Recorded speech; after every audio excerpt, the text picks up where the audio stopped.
Today, the Senate will consider and pass a government funding bill and do our part to avoid a shutdown. The continuing resolution contains a number of key items that Republicans called for. That includes supplemental funds to help resettle vetted Afghan refugees and hurricane recovery aid for Louisiana.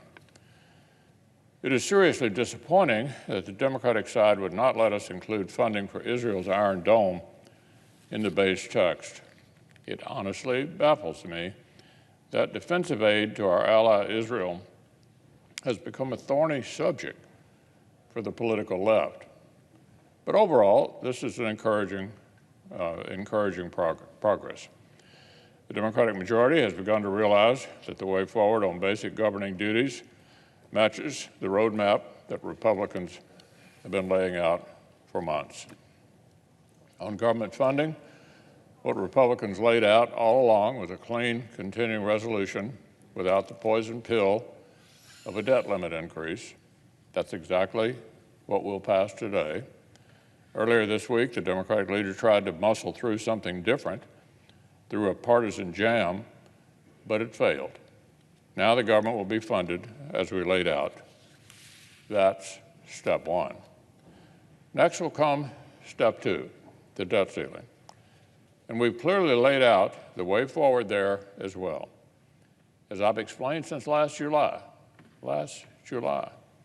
Democrats need to begin the fast-track process for handling this issue through reconciliation. Clumsy attempts at partisan jams by the majority will not change that reality. It didn't work on government funding, and it won't work on the debt limit.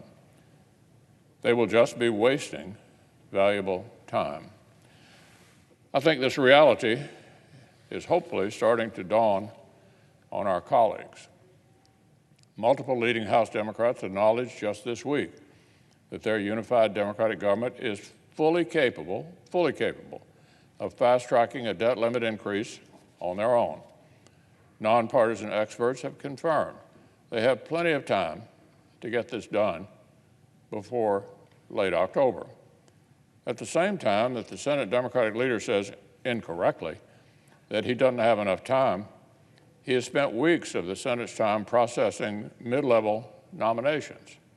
Today, the majority is spending multiple hours to confirm a Bureau of Land Management nominee who literally collaborated with eco-terrorists, fiddling away day after day after day while they pretend they lack the time to do their most basic job.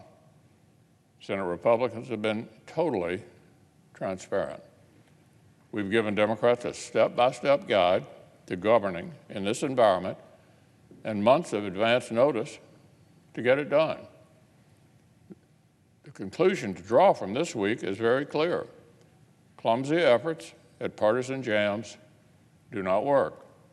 What works is when the majority accepts the reality of the situation. We're able to fund the government today because the majority accepted reality. The same thing will need to happen on the debt limit next week.